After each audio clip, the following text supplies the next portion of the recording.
What's up, people? Welcome back to the channel. My name is Tevi and this is Invest with TCLAWS.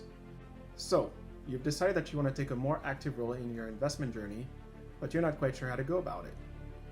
In this video, I'm going to be discussing the difference between active investors and passive investors, what motivated me to make the switch, and finally, the 7 principles that successful investors such as Peter Lynch and Warren Buffett have used. And I believe that applying these principles the correct way can help you to achieve your goals. Now, for you to get the most out of this video, it's important that you do watch it all the way through. This will help you understand the reasoning and mindset behind the principles, and ultimately help you make the switch successfully. Now, since making the switch earlier this year, I have achieved, following these exact same principles, a 200+% return on my investment in my Robinhood account. If you're interested in starting a Robinhood account, my referral link will be in the description below. Feel free to use it.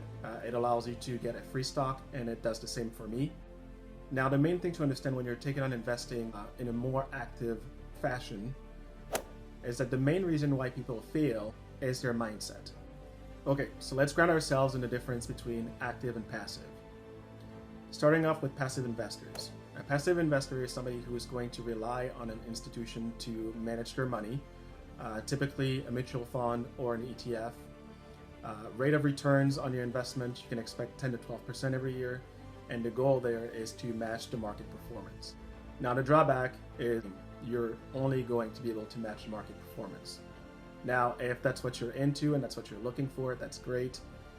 My goal personally is to beat the market and achieve generational wealth. The main reason why I went down the passive route for several years is frankly because I got burned. I didn't do my research, I jumped into it too fast. Essentially, what you're doing right now, which is trying to seek and gain some knowledge, I failed to do that. Now, an active investor is going to take control of their own destiny. Here, though it requires a bigger time commitment, the main advantage, however, is that if you pick the right stocks and you do your research, you will be able to beat the market by a mile. So let's talk about what motivated me to make the switch. So what really pushed me over the edge was after I read the book, The Millionaire Next Door. And so I could spend a ridiculous amount of time talking about the book and all the principles and everything that it covers, but we'll boil it down to just these few points here. The first one being that anybody and everybody can become a millionaire. With the right mindset and the right budgeting and the right steps, it is possible to become a millionaire in your lifetime. The second part is the book breaks down people into 3 different groups. Group number 1 is going to be your PAW, and I'm not making this up. Your PAW, P-A-W, are your prodigious accumulator of wealth. The second group is going to be your AW, A-A-W, average accumulator of wealth. And the third group is going to be your UAW, which is UAW, or under accumulator of wealth. I know it sounds funny, but that's how the book breaks it up. The book then provides you with this formula to calculate where do you fall on the spectrum. And the formula goes like this.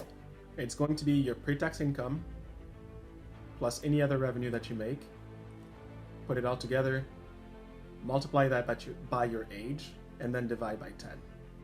Once you do that, you're going to get your X value.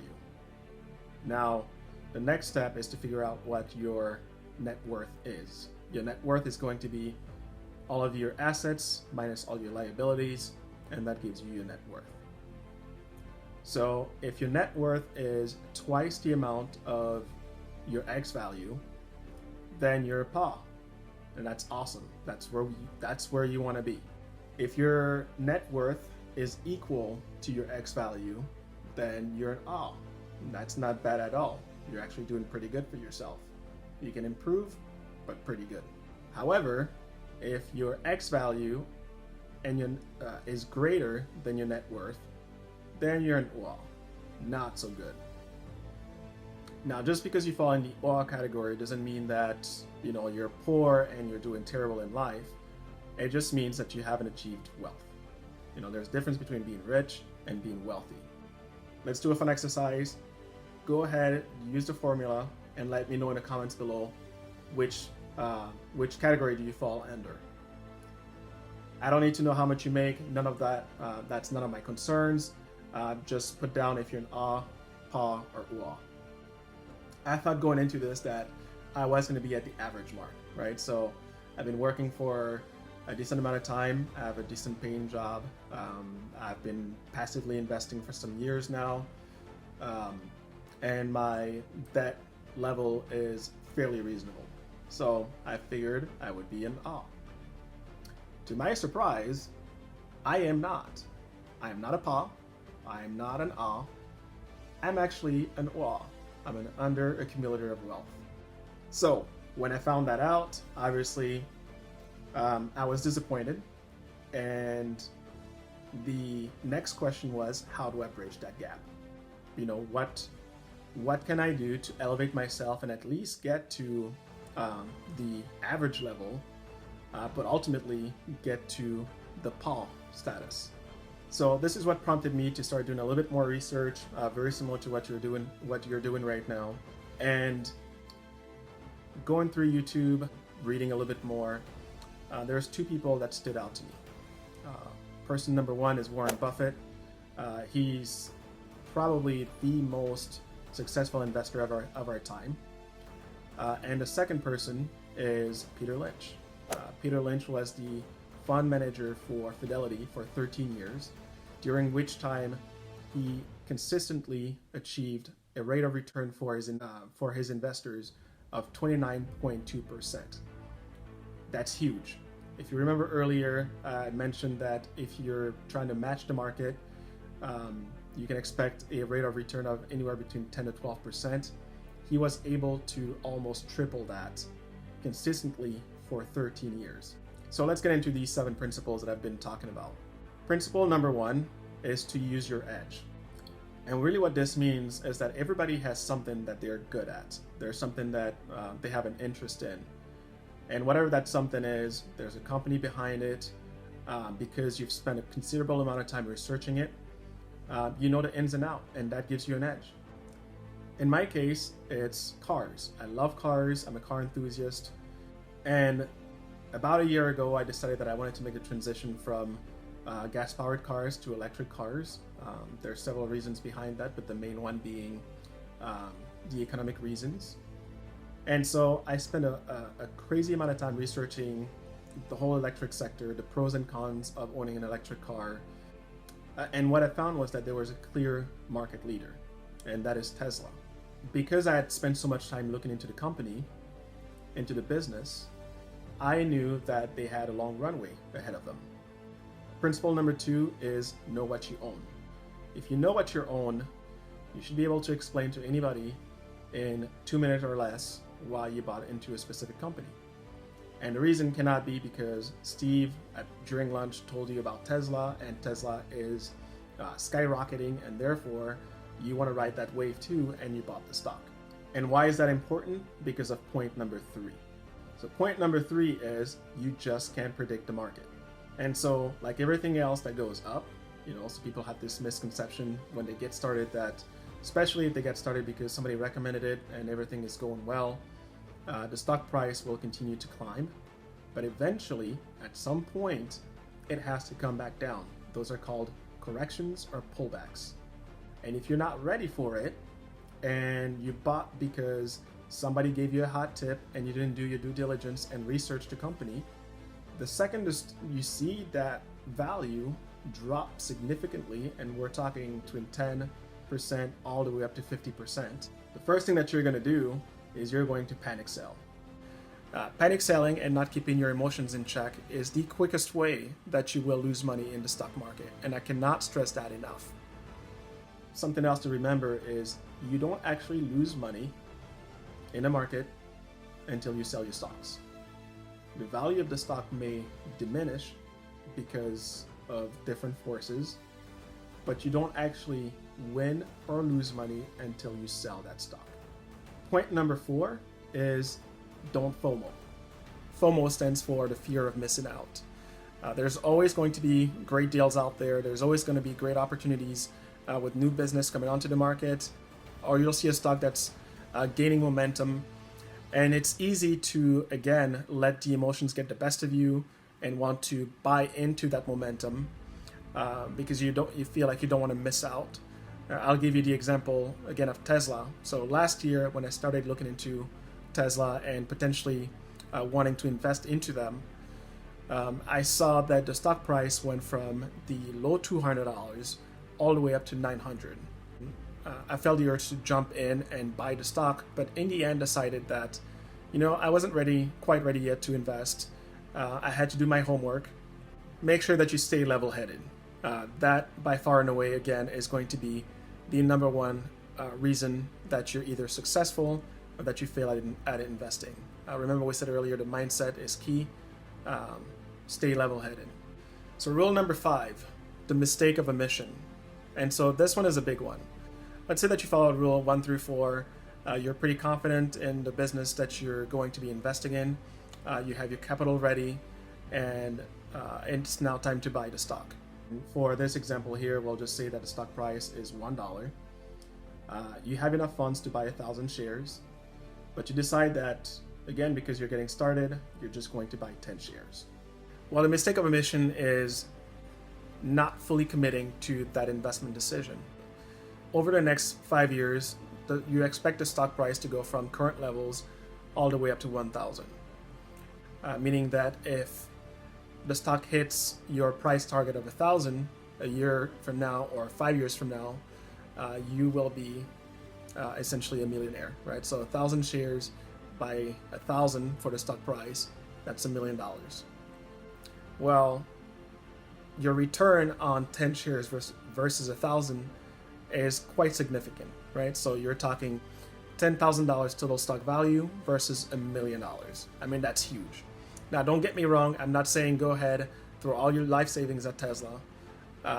But regardless of what stock it is, you have to understand the clear path to where you think the stock is going and invest accordingly, right? So make sure that you're investing according to the returns that you're expecting to make over X amount of time. Now, if you follow rule 1 through 5, but you don't get started, which just get started is rule number 6, it's all for nothing. And there's really nothing more to say about that one, about rule number 6. It's you just got to get started. And the way that you get started is by, start tracking it and paying attention to whatever stock that you're interested in. Look at the chart and find an entry point that's below the all-time high. This will ensure that if the stock pulls back, which it will, they all do, you're not going to find yourself automatically in the red. That's probably one of the quickest way to psych yourself out and want to sell out of your position. So wait for the stock to pull back, especially if it's at an all-time high, and then buy in, and over time continue to average down. And then the final rule is rule 7, which is don't overcomplicate things. It's going to be very tempting as you read more about investing, as you talk to more people. You're going to hear about options, you're going to hear about technical charts and all these different things. That will come in time. I would say as a beginner, take your time, make sure that you get these 7 concepts working for you in the first place, and that you get in the right mindset. It's going to take a little bit of time, right, to go through some of the market pullbacks to get your emotions in check. And once you're at that point where you understand that every market pullback is an opportunity to buy and not an opportunity to sell, you will be successful and you'll see your gains grow exponentially over time. And so earlier I said that I would show you what applying these 7 rules look like. So I'll put it up right here on the screen. So this is my Robinhood account. We'll focus on the chart. Obviously the numbers are hidden on purpose. I want you to focus on the percentage gain. And the reason why we're focused on the percentage gain instead of the dollar amount is because the whole point of this video is that anybody with any amount of capital can get started. The point is to simply get started. And over time, as you get more comfortable and you get into the right mindset, you'll be able to add to your positions and grow your portfolio to bigger heights. So you can see here that I started in May, And over time, you can see all the peaks and valleys. And every time that we hit an all-time high and dropped, I use that as an opportunity to reinforce my positions, right? Every time the stock price drops, it's basically like your favorite stock going on sale, and that's the time to buy. Buy some more, buy the dip, so that when it goes back to the new all-time high, or even the same all-time high, you've made more money. And that's the key to winning here, is buying when those opportunities come, so that you can supercharge your gains over time and grow exponentially. Okay, so to wrap things up, make sure that you do your research, make sure that you use your edge. It's key to remember that you don't have to own everything. You can literally start your portfolio with just the stocks and the companies that you know and understand. And actually, I would highly recommend that you do that. And ultimately, it's not going to be about trying to time the market, but the time that you spend in the market. You have to leave your money in so that it has enough time to work for you and ultimately make you more babies. So that's how I like to think about it. More time in the market, the money works for me, and I can achieve better returns. Now, I hope that you found some value in the topic discussed today. I am convinced that if you use these principles, that you too, again, can be successful in your investment journey. I would appreciate if you would drop me a like, subscribe to the channel as I post every Sunday. This will ensure that you get notified each time that a new video goes up. Alright everyone, thank you for watching, and I'll catch you in the next one.